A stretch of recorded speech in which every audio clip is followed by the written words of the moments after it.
Welcome everybody to Dance News, where we will discover the most recent financial highlights in the dumbest possible way. But unlike the guys at SNL, we actually do know what we're talking about. And if we were to have the Dutch father himself, we wouldn't ask him the same stupid question over and over again. What is Dogecoin? What is Dogecoin? Maybe if I say it again, it'll be funny, right, Michael? Maybe if I put some laugh tracks, it'll be funnier. What is Dogecoin? What is Dogecoin? 2 million views!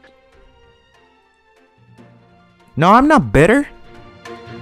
In today's economic news, can inflation bring another stock market crash? The Biden administration denies there will be an inflation crisis in the coming months, while the numbers tell another story. Gas prices are up to $4.50 in the West Coast, and they just keep on printing. We have Jerome Powell with us, who will explain the Fed's strategy going forward. Jay? Just keep printing, just keep printing, just keep printing, printing. What do? We print. As we can see, the Federal Reserve Chairman Jay Powell is now in a bit of a tricky situation. He can either keep the interest rates low and let inflation rise, which is bad, or raise the interest rate and let the stocks fall, which is also bad.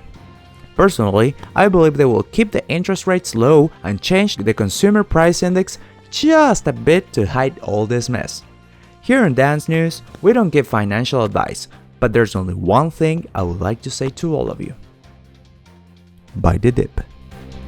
In today's crypto news, following Tesla's announcement that it will no longer accept Bitcoin as a method of payment, prices across all crypto market plummeted, with Bitcoin taking a 40% hit since its all-time high of $63,000, accompanied by Ethereum with a similar 40% drop from its high of $4,100, Dogecoin with a 50% drop from 68 to 34 cents, and many smaller coins taking the hit, ranging from the Shiba Inu coin, look at it, it's so adorable, to Uniswap.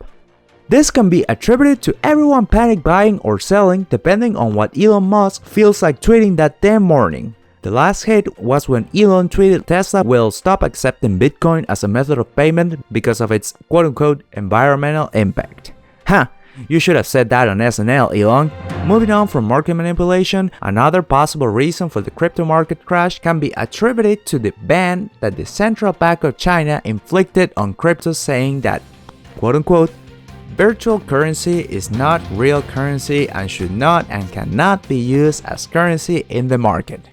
Which, coming from China, sounds like the ones promoting cryptocurrencies will have the same fate as the dude who invented Alipay and will disappear from existence out of nowhere. This, understandably, scared off investors and worsened the situation, leading to the prices of today.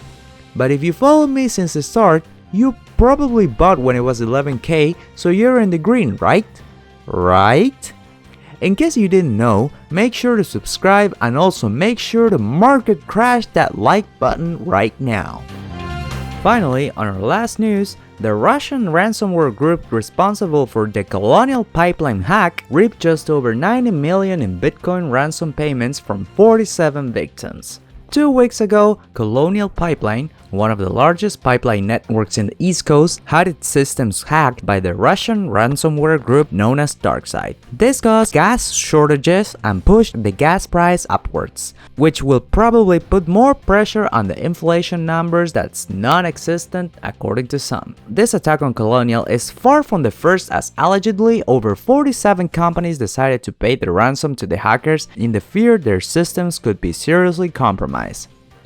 Now there is the question, is Putin and the Russian government behind all of this? Having worked for several oil companies myself, I can say that if their security is as good as their business systems, then I can fully imagine a shirtless Putin typing password 123 and breaking into their system.